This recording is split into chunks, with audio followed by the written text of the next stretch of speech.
So, kamusta po mga ka-Streetwise? Ako po si Takeru Miyamoto at welcome po sa aking munting channel. So, mga kababayan, malamang alam nyo na to na kumakalat ngayon sa social media na nagnanam na bumagsak po yung trust rating po ni PBBM at saka ni Sara Duterte. Well, ito understandable naman kapag ang presidente po kasi bumaba yung ratings, at least, di ba, minsan tataas, minsan bababa. Pero at least, hindi po katulad nung kay Sara Duterte na nung nakaraang buwan, 2-digit yung binaba, tapos ngayon naman po is -8. At tandaan nyo mga ka-Streetwise, dito po sa survey po na lumabas, hindi pa po kasama yung pagkakalat ni Sara Duterte doon po sa press conference. Yung ipapahukay niya daw po yung libingan ni Ferdinand Marcos Sr. at saka ipapakalat ng tatay niya sa Senate. So hindi pa kasama dito. Nag-8 na siya. So paano pa kaya sa susunod na survey na lumabas, siguradong mas bababa pa dito, malamang mag-double digit pa ito, no? So ito nakita ko to sa News 5. Sabi dito, no. So hindi magkakalayo ang approval and trust rating ni na Presidente Bongbong Marcos Jr., House Speaker Martin Romualdez at Senate President Chis Escudero para sa ikatlong quarter ng taon base sa nilabas na survey ng Okta Research Group ngayong Huwebes, October 31. So una sa lahat mga kababayan, no, yung about sa surveys naman, kasi may mga tao hindi naniniwala sa survey eh. May mga tao hindi naniniwala. So hindi sila naniniwala kapag yung survey hindi pabor sa kanila. Pero pag pumabor sa kanila yung survey, maniniwala na sila. Ganun yan eh. Ganyan po karamihan ng mga DDS eh. Kapag yung survey pabor sa kanila, tuwan-tuwa yung mga yan na kita nyo, most trusted public officials, public elected officials si Sara Duterte kasi nung nakaraan ganun, tuwan-tuwa sila. So ngayon bumabagsak, sasabihin na naman ng mga DDS peke yung survey. Kita nyo kung gaano kasinto-sinto itong mga tao na to. Mga kababayan ako, yung take ko sa survey is pwede itong gawin nating guide. Ayun lang yon. Pwede tayong maniwala, pwede tayong huwag maniwala, pero ang take ko po sa survey, pwede po natin gawin itong guide. At least meron tayong guide kung ano ba talaga, kung ano yung sinasabi ng survey. Parang ganun lang.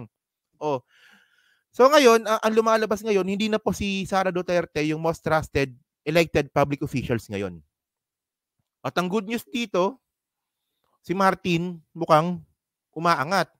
Sana yung pag-angat po ni Martin Romualdez sa survey, sana maisama dito yung pangalan niya para maging presidente sa 2028. Ako malayo pa naman yung 2028 eh, malayo pa naman yan eh. Pero syempre ako worried po talaga ako kung sino yung susunod na maging presidente.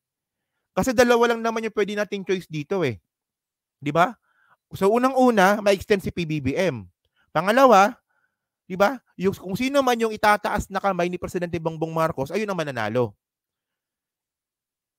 Mukhang si Martin ata yung mukhang malapit-lapit. Ewan ko lang, sabi ng iba daw si Tulfo.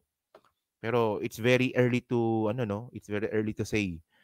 So sabi dito, kung bumagsak naman ang mga numero ni Vice President Sara Duterte kasunod ng kinakasangkutang issue, 'di ba, kabilang ang confidential funds at sinasabing pambabastos kay Marcos. So, 'di ba, okay.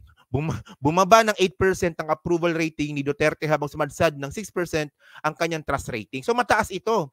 Kay PBBM po kasi bumagsak po siya ng 1% at 2% lang. Pero kay Sara 8% at 6%. Oh, ang kanyang trust rating bumagsak din ang numero niya sa ibang naunang mga survey. Oh, tangi sa Mindanao lang nakakuha ng mga mataas na rating si Duterte ayon sa Okta Research Group. So actually mga kababayan, ito yung point natin dito. Ayan. Dito na po nagiging shady yung mga surveys. Dito na po nagiging shady po yung mga surveys, mga kababayan. Kasi kung si Sara Duterte po ang mataas siya sa Mindanao, kung ipapasok natin ito, kung ko-convert natin ito sa boto, hindi siya ganun kataas kasi malalaman naman po natin na hindi naman ganun ka-populated yung Mindanao. At least we get the point, mga kababayan, no? Kung sa Mindanao po mataas si Sara Duterte, syempre, kung percentage yung pagkukuhanan natin, mas mataas pa rin po talaga yung mga tao sa Luzon. So, dito po nagkakaroon ng medyo shady yung mga surveys. Kasi hindi papasok dito yung percentage ng populasyon ng buong Pilipinas kung sa Mindanao po tayo magbabase. 'Di ba? So at least you get the point, no? Sana ganun, sana na-gets nyo. So samantala si Chief Justice Alexander Gismundo lang ang nakakuha ng mga tumaas na numero sa 5 pinakamataas na opisyal sa gobyerno. So ito yung ano ngayon, ito yung survey ngayon. Sa News 5 ko naman 'to nakuha eh. So okay. Okay. So pinakamataas po sa approval rating si PBBM na. Si Bongbong Marcos na. 'Di ba? Tapos pinaka-trusted na government official ngayon, yung presidente na. Bumaba pa siya dito, ah. Ayaw kay Tulfo pag ang bilis tuloy, di ko tuloy makita, no? So yan, 'di ba? Oh, so ay nako, Takero, yung mga DDS walang marinong hindi ko mabasa. Dapat nga diyan kay Inday nasa 40 plus na lang. So actually mga kababayan, no, ang ibig sabihin kasi nito, majority pa rin ng mga Pilipino ay komportable pa rin po sa presidente at kahit naman kay Sara Duterte. Pero syempre, significant yung pagbaba nito.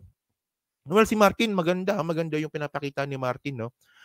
So ngayon mga kababayan, kung titingnan natin to ngayon, kung ito yung nangyari nung nakaraang June. So ito malabo lang, no, pero ito yung pinakamalinaw ko nakuhang copy eh. So kung nung nakaraang June, ito yung trust rating, no? Okay, trust rating. So yung trust rating ni Sara last month 65%. Taas nga na binaba, no? Kay Sara 65%. Trust rating ni Sara ngayon 57. So 8% nga.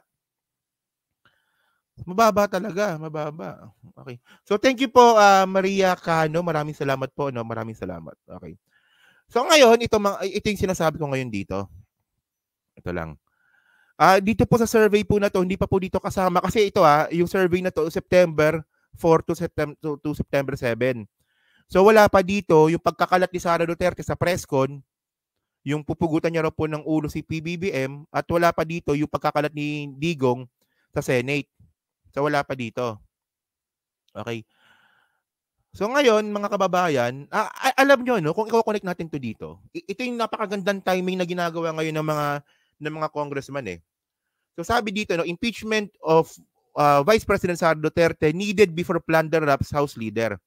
So ito, nabalita na to nung nakaraang 3 araw pa, no. So mga kababayan, sa hindi lang po nakakaalam at malamang alam nyo na rin na mayroon pong niluluto, as in talaga niluluto naman talaga.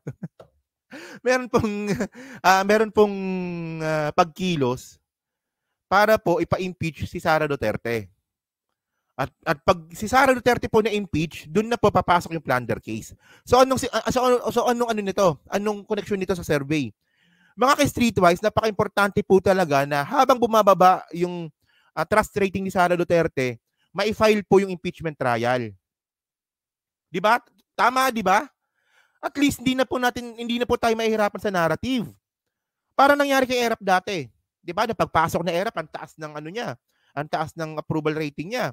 Tapos nung pumasok na po yung mga tungkol sa weteng, bumagsak po yung trust rating ni Erap. Doon nila pinasok yung what they call this, yung impeachment. So ngayon, habang bumababa po, lalo si Sara Duterte, mas maganda po ma-file na po yung impeachment this year. 'Di ba? So syempre, ito, na-content ko na to nung nakaraang araw. Ay, maraming salamat Ma'am Gloria Kabayashi. Thank you po, no. Thank you po sa blessings, no. So ngayon mga kababayan, no, ito na pag-usapan na natin to nung nakaraang araw. Nasa House, mga ka-streetwise, sa House of Representative, okay na yung impeachment na yan. Mukhang doon na po talaga papasok yan. Pero syempre, pagdating sa Senate, kung saan magiging judge yung mga senador, doon tayo sasabit. Nasabit talaga tayo doon kasi makikita po talaga natin na karamihan, majority po talaga ng mga senador kaalyado po ni Duterte. So ang point dito mga kababayan, kapag ito po ay patuloy na bumababa po ang survey rating po ni Sara Duterte at panagloko po yung mga senador, at least ang importante dito, mababa na po yung trust rating ni Sara Duterte. So ngayon, ang pressure ngayon ng mga senador, hindi na po sa mga Duterte, ang pressure na po ng mga senador sa atin na. Kasi mababa na yung trust rating ni Sara Duterte. Oh, sige, subukan nyo kaya. Oh, subukan nyo kaya. Kunwari, December, bumaba na si Sara Duterte ng at least 40. 40 na lang yung trust rating niya. So, ibig sabihin nun, hindi na majority. So, ngayon, mag-iisip ngayon yung mga senador na walang ya, bakit natin susuportahan pa si Sara Duterte? Mababa na yung trust rating niya. Siyempre,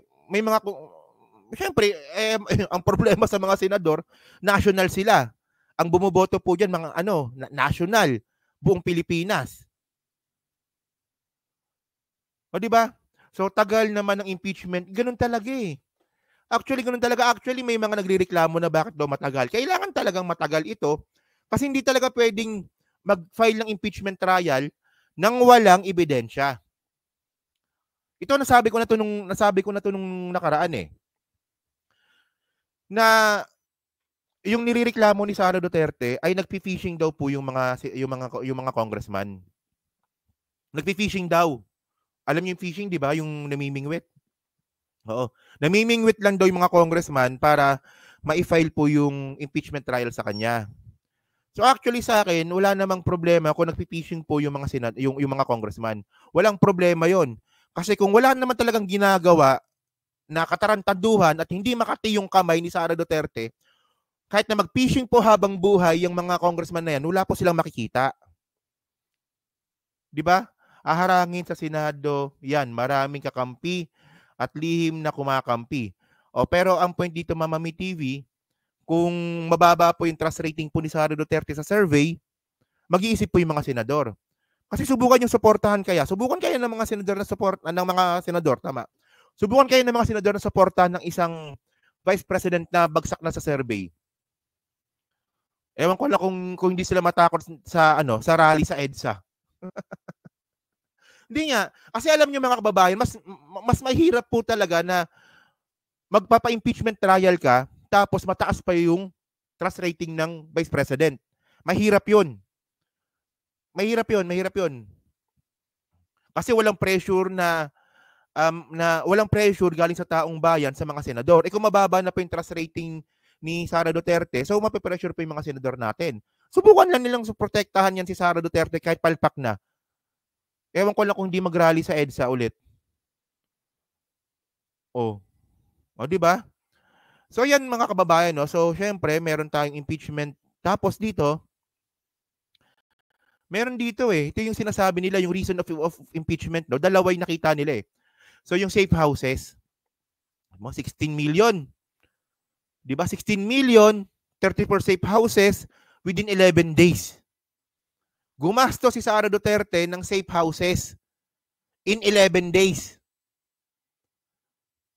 Safe houses, 34. Hindi ko po makuha mga kababayan kung paano nangyari yon. From December 12. Tama ba? December 19 ata. Tama. December 19 to December 31. December 19 to December 31, gumastos si Sara Duterte ng 16 million para po sa safe houses ng mga informant. So anong klaseng informant yan? Di ba? Anong klaseng informant yan? Hindi logical lang. Isipin natin hindi tayo PBBM supporter. Isipin natin hindi tayo pro-government. Logic lang. December, panahon po yan ng bakasyon. December, walang opisina niyan. December 19 to December 31. Paano gumastos si Sara Duterte ng 16 million sa 34 safe houses in 11 days? So bakit sila mag-iimbestiga at saka anong klaseng informant to? Ano yun? Ito yung una. Ito nga, hindi masagot ni Sara eh. So, di ba ang sabi ni Congressman Joel Chua, may pagkakataon pa naman si Sara Duterte na huwag ma-impeach kung masasagot niya to. Pero kayo ba, sa tingin nyo ba? Kahit gano'ng kakatalino, hindi mo masasagot to. Subukan nyo. kahit siguro si Newton tsaka si Einstein, tanungin ninyo, hindi kayang sagutin ito. 16 million in 11 days, bakasyon pa. 34 safe houses. O, di ba? Parang basketball, di ba? Baka nagpagawa ng basketball court. Baka nagpagawa ng basketball court para doon siya i-dribble. Ano yan, Sarah? Shoot muna bago dribble. Oh. Diba talaga, no? Basketball. Oh, ito pa. Ito yung malupit. The committee also identified a discrepancy regarding the use of confidential fund for military-led youth leadership summits, as the Philippine Army denied receiving 15 million from Department of Education. So ito naman, binayad daw po ni Sara Duterte ito sa mga informant. 'Di ba? Mamaya si Matubato next na to. Oo. So ngayon mga kababayan, ang tanong nga dito, 15 million para sa mga informant. So tinatanong ng COA, asan yung resibo mo, asan yung justification mo para sa 15 million pesos na ginastos mo sa mga informant. Yung ginawa ni Sara Duterte, yung Youth Leadership Summit ng AFP, ayun po ang ginamit niyang pantapal. Tapos sabi naman ng AFP, wala kami nakukuwang pera galing sa Office of the Vice President. O so paano na?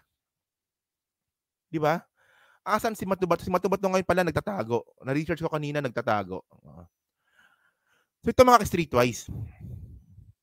So sa kabila po ng lahat ng kababayan, sa pagbaba po ng survey ni Sara Duterte at posibleng pag-impeach po sa kanya, si Amy Marcos na idol po ni Insan Mike Cervera. Insan ko yan eh. Oh, Amy, VP Sara is my best friend. Ito bago lang to ha. October 31. October 31, 2024. Oy, Magic Jordan, maraming salamat. Tingnan nyo ha. October 31, 2024. Bago lang to. Amy Marcos, VP Sara is my best friend. Sa kabila ng pagbaba ng trust rating, sa kabila nga po ng impeachment at plunder case na paparating, sa kabila po ng bastusin yung tatay mo, best friend mo pa din. Diba? Sino ba namang, huwag nyo nang iboto to ha, kayo pag binoto nyo pa to, naku. Isipin nyo, no? Ngayon binabatikos ngayon ni Amy Marcos yung mga flood control, samantalang hindi naman siya bumatikos sa flood control ni Duterte. Hindi naman nawala yung bahan yung panahon ni Duterte. Oh. Tapos binastos na yung tatay mo, best friend mo pa rin talaga, no? Senator Marcos said she considers Vice President Sara Duterte her best friend despite the latter tirades against her brother, President Ferdinand Marcos Jr. over his style of governance. Mamaya, sa last topic natin, pag-usapan natin yung ginawa ni Sara Duterte kasi nga meron nga pong isang psychologist from UP na sinasabing meron daw pong sinyales ng mental disorder si Sara. Talaga, tayong magagawa dyan. Di ba? So yun mga ka-streetwise. So dyan po sa team replay, ano nga po masasabi nyo nga po dito? Sa katarantaduhan po na ginawa ni Sara Duterte. At syempre, ito yung pinakamagandang tanong dito. Naniniwala ba kayo sa survey? Diyan sa team replay, naniniwala ba kayo sa survey? So, para ba sa inyo, magandang guide ba yung survey? At sa tingin nyo ba, may impeach ba si Sara Duterte this year? Kasi kailangan na po nila ito gawin bago po matapos yung taon. So, yan na. So, pa-comment lang po sa baba at binabasa ko pong lahat yan. Okay, thank you po, no?